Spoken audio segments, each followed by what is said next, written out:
number one fan. I'm your number one fan. Gotta understand. I got it planned. Go for what you want. Might be what you thought. You gotta take a chance. Gotta understand. I'm your number one fan.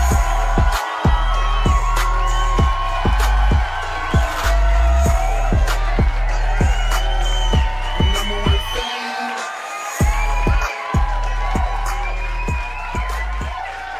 A special edition, another one, episode 3 of the Kurt Social Network. This is the KSN Podcast, and I'm your host, Kurt the Magnificent. Tonight, we have another great episode coming up, and this is something different. A lot of numbers, a lot of financial stuff, economics, stability.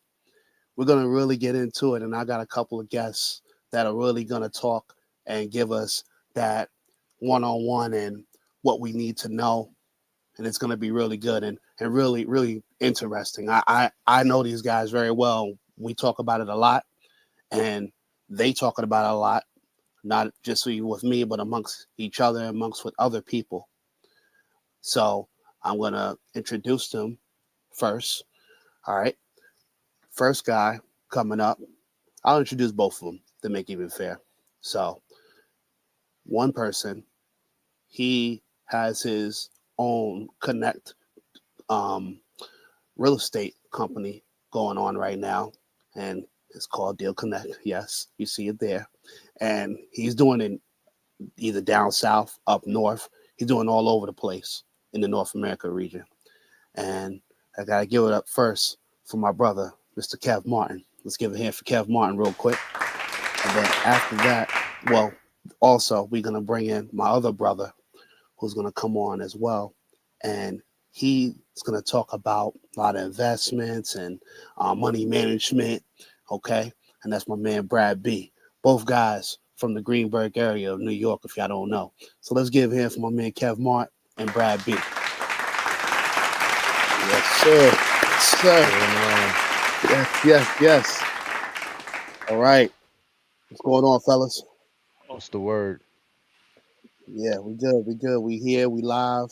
All right. We kicking. I want to thank you for coming on. You know, here on KSN Podcast. It's an honor. It's a privilege. It's a pleasure on having y'all on here. So I want to thank you, Brad and Kev, both. Thank you for the opportunity, man. For the platform to speak out and talk about something I think that can benefit a lot of people watching, and just us having these conversations. Yeah, definitely. This is going to be a good time having a conversation about the future, about economics and everything. Thank you for the introduction. And these have been my guys for close to over 20 years. So, definitely. We'll start with you, Brad, first. Brad, tell us a little about yourself and what you do as far as with financials and economics. Yep. So I work for a major tech company, senior manager of the global accounting team, oversee about 30 entities, 30 legal entities, and responsible for financial reporting, general accounting, and basically being a business partner for the company. I also, me and my girlfriend, we own a real estate investment company. We've had our doors open for about 2 years now, closing deals, making connections, networking, and, really excited for what's to come. So that's basically my life, real estate and finance. So happy to have this conversation, talk through. And that's a good life and good conversation we're gonna have with you, about this and what you're going through. And I know what we're gonna talk about in questions tonight is gonna be very informative for what you've been doing the past couple of years or so. So thank you, Brad. Now let's give it for my man Kev Martin. All right, Kev, you got the Deal Connect. Introduce yourself. Tell us more on what's on your end. Okay, so once again, thanks for having me. My name is Kevin Martin. I'm the founder and CEO of Deal Connect. Deal Connect is a real estate investment platform. We help realtors, investors, lenders, wholesalers, all kind of real estate professionals. We basically help people like find deals, fund deals, help them with transaction management, and connect them with professionals that provide them services. So that's all encompassing. We're like, when I tell people about the platform, I tell them we're like Zillow meets Angie's List, but on steroids. Um, and so our claim to fame is like we give you access to millions of properties and professionals to help you kind of get across that finish line. And our job is really to just streamline the real estate investment process. The real estate owning real estate in any capacity, right? Just help you with that. It's kind of the old dinosaur in business, and we kind of innovate it and make it not only cool and fun but easy to use. Easy. Tech is going to be a big part of everything we do, Kev. So we appreciate you continuing to innovate and, you know, throwing us some samples whenever you cook something up real good. So I appreciate that. No problem, no problem. Definitely, Kev. Thank you for that. Let's get to a couple questions, and it's for each of y'all. First, I'll let Kev go first. Okay. What was your relationship with money growing up? My relationship with money. I never thought I was poor, but I never thought I was rich. Um, I knew that, we didn't live in the best neighborhoods because I'm originally from Queens.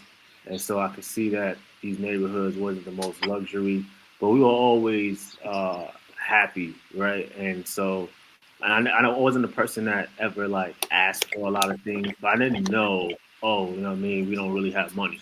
But I knew that, I lived with a lot of family.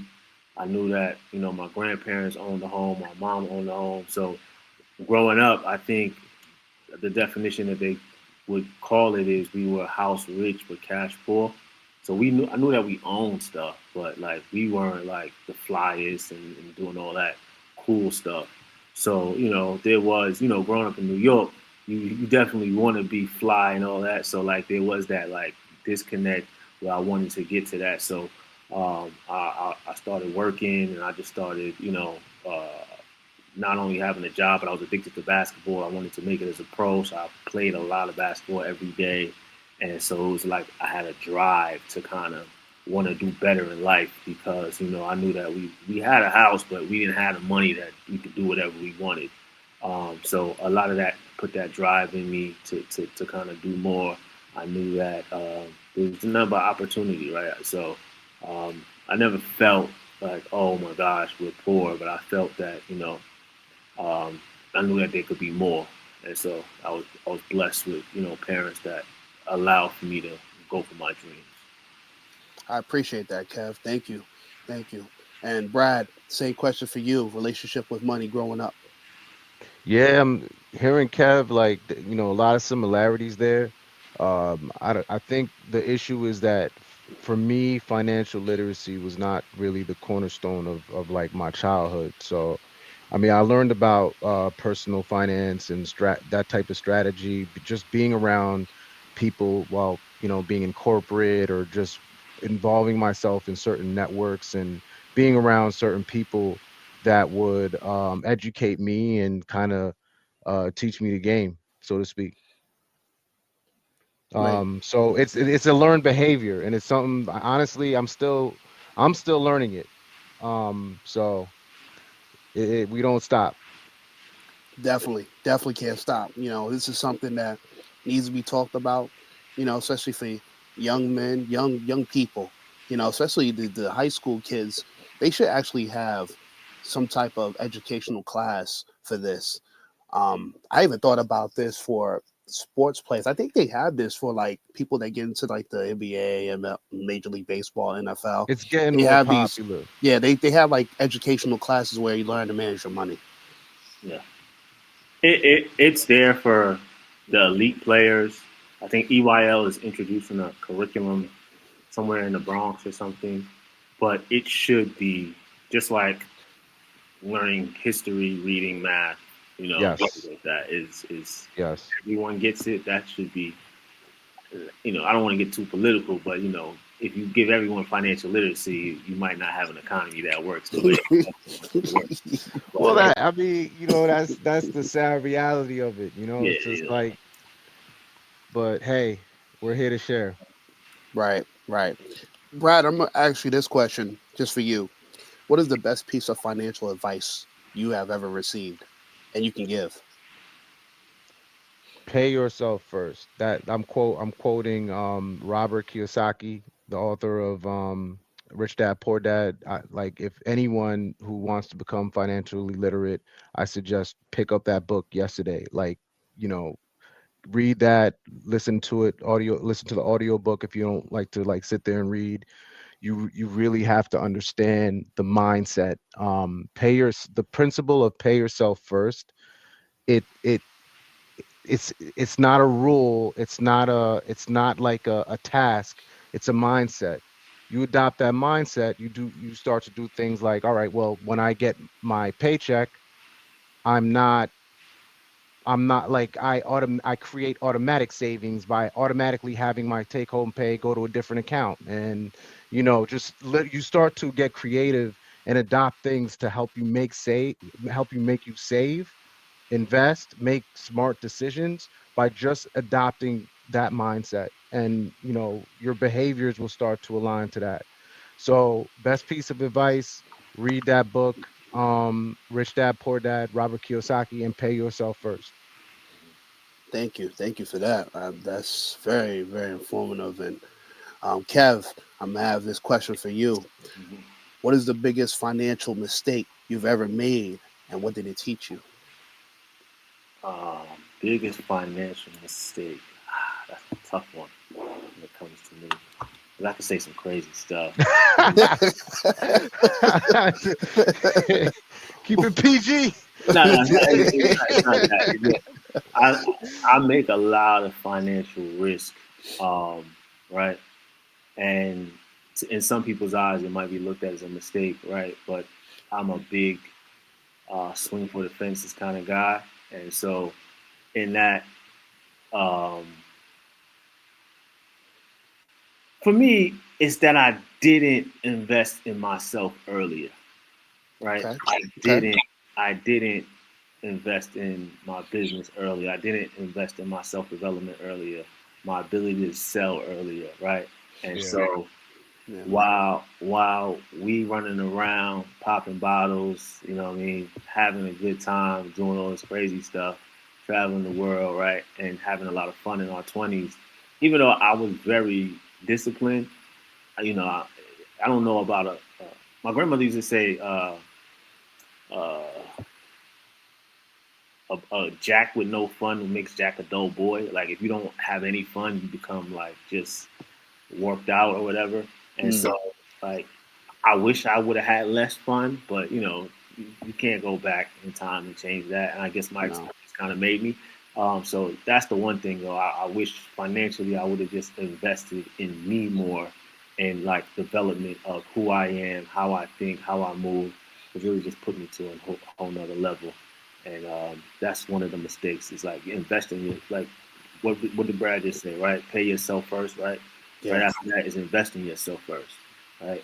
And put the money into your development, things that are going to make you better, you more likable, like learning how to sell, learning how to communicate. Communication in sales is so huge, right? Just being able to speak alone, right? I wish I knew how to speak a lot better earlier, right? It took me to Yeah. reading all these books, took me time, took me growth, but like if I could do it earlier, I'll be able to unlock a lot of doors that I wasn't able to unlock earlier in my life.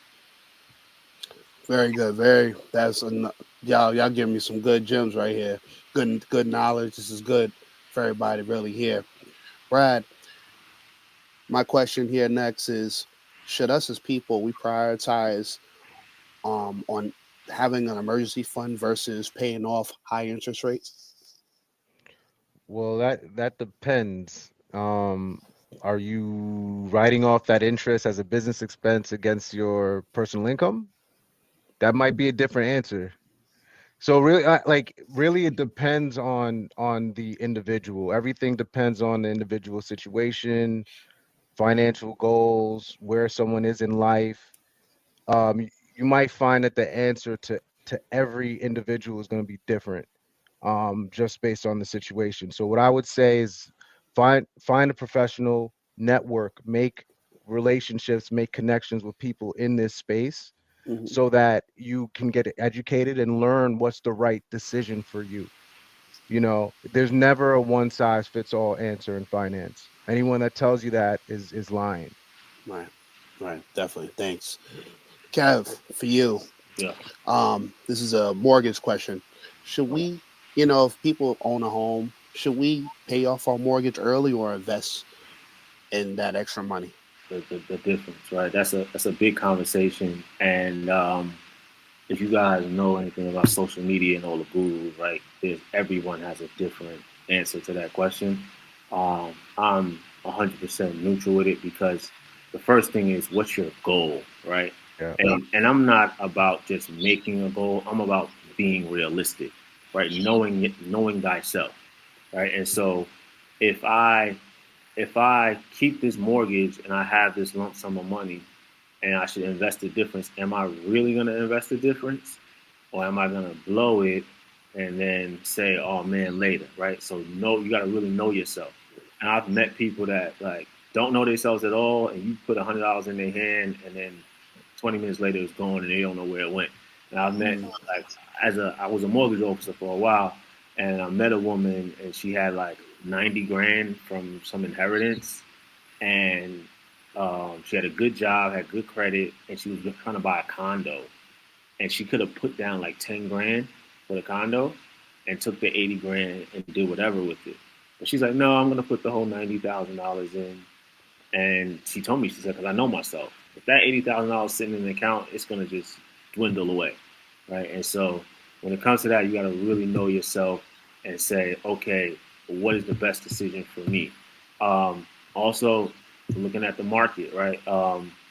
Is it better if you bought your house in 2021, right, and you got that 3% or 2% interest rate, right? Is it better to just leave that in place because if you go buy another house or do another investment, you're not going to get that kind of rate, so just leave that in place, where you have this low payment, and then or do you pay it off and now you don't have any payment at all, but now you don't have access to that capital, right? And now you're going to take the difference every month and maybe put it towards certain other bills so you're not as stressed, right? So it's about whatever your goal is. Some people, they want to be more progressive or more aggressive and investing in something that can make better returns. Some people just want a simple life where they're like, you know what, I have my house paid off, all my bills are what I used to pay my mortgage. It just goes to all my other bills, and now I can save the difference, and I'm at peace every month. Right?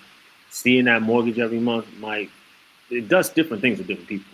Some people Mhm. think it's nothing. Some people are like, this is a weight on my shoulder. So it really depends on what your goals are and what your lifestyle is to determine whether you're going to pay it off or if you're going to keep it in place. Both strategies are great. This is the one thing I tell you. Whatever you pick, stick to it. A lot of people that mess up is because they jump and they go, oh, I'm going to pay off my house. And then they realize I need all this cash. So now you refinancing again. And now you Mhm. pull the cash out. And now you got a worse rate and you're getting less cash because you're jumping and you're flip flopping, right? I understand emergencies do happen, things do happen, but if you got a strategy, you got to really stick to it for the long run. Brad, is hearing that, is it better to rent or buy a home in this current economic situation we got going on in the climate of America? I mean, it really depends on what your goal is. If you're like it, owning always sounds great, and everyone will tell you like, yeah, go ahead and buy something, buy a house, buy this, buy that. But what they don't tell you is that you're going to be paying in property taxes for the rest of your life as long as you own that property, right? Um, do you want to do that? Maybe. Does it make sense for you? You have to look at your finances and work with people that are knowledgeable to understand what the best decision is for you. So renting is not throwing money away. Renting is what we is it's the cost of business. You would need to pay that anyway. Yeah, you might be paying that toward equity on a mortgage, but you're also paying a lot in property taxes. And if you have an HOA or if you have other things that don't necessarily build equity in the home, it just depends. So if you're ready, what I would say is if you are ready to buy a home, just make sure there's an exit strategy. Make sure you can see down the road how you can get out if you needed to. Is there an opportunity for rental income if you wanted to rent out the place? What are all your opportunities? Just you really need to lay out all those things. um I'm curious to hear what Kev, what you think about that, because I'm kind of, I used to say like you gotta own, you gotta own, you gotta own, but every situation is different, and I'm just curious to hear what you think about that. I agree with everything you're saying. Um, so I play a lot of the neutral game and I get both sides. But where I stand right now today, I'm big on not hacking the system, like cheating the system. But I found that, man, right now all the big wigs rent. Man, everybody's renting. If you buy a That's what I'm house, saying. buy You a house. see? If you buy a house, you got to look at it like a business, like an asset, right? Because when you own your personal house, right, you can only write off certain expenses. But when you make that house that you purchase into an investment, it's a significant amount more that you can write off for things that you do with that house, right? So you have that component. And then you can go rent in a nice area without having to pay nice area taxes, right? Or pay good school taxes for your kids, Right. right? And so if you want to hack the system, right, and you want to send your kids to a really good school, you go take your kid to the really nice neighborhood and you rent over there. And now those people that's paying 30, 40, $50,000 in taxes, and you're paying 2, 3, 4 grand a month in rent, what they pay in taxes, you pay in rent, and you don't have that bill. But yet your kid is getting the same education, right? Oh, and by the way, that rent, whatever you're renting, that's also a personal office too, right? Yeah, you know how to work the system for sure, for sure. You You could, got you you could do see a, all you these know how, things. yeah, you could do a, you could, you know how to work this system. Like it's so much, and then it's the peace, right, that you have also, right? A lot of people that own a home, right, their first home, that starter home, they got to buy that in the hood. And you got, 2-year-old son, 4-year-old daughter, and when y'all go outside, it's a war zone. You know what I mean? It looks crazy. And Yeah, I so, was at I was up in New Haven a few weeks ago looking at a multi-family. yeah. I didn't end up putting an offer out on it, but yeah, it's the hood, like for real. And I used to preach multifamily, right? And Yeah. everybody preaches multifamily, but the one thing you got to know about multifamily is in the hood. You know? Right. Hmm. And so you, Definitely. you got to Definitely. understand that. Definitely. Well, guys, um, I wish we had more time, to do Yeah. this. And I want y'all to come back on and do Oh, this yeah. again another time with me. I hope that's good. Can we do that? Oh yeah. Yeah, Oh for yeah. sure, for sure. Okay. Yeah. Definitely. I appreciate this. This is very good information, financial, economical, money management. Very good. Want to thank y'all too. Stay on real quick, 'cause I'm going to give a couple real quick information rundown before we get out of here. Okay. Real quick, NFL. You see the playoffs that's going on. It's been really great, interesting. My picks going into the Super Bowl, Seattle and Denver. It's funny because I remember Seattle and Denver was at Kevin's his birthday parties. It was a birthday party, Super Bowl party years ago. Oh This is the That, that time yeah. was when that was this is the Denver, time Seattle. when At his when crib, at your Seattle threw crib the on North. interception at the end.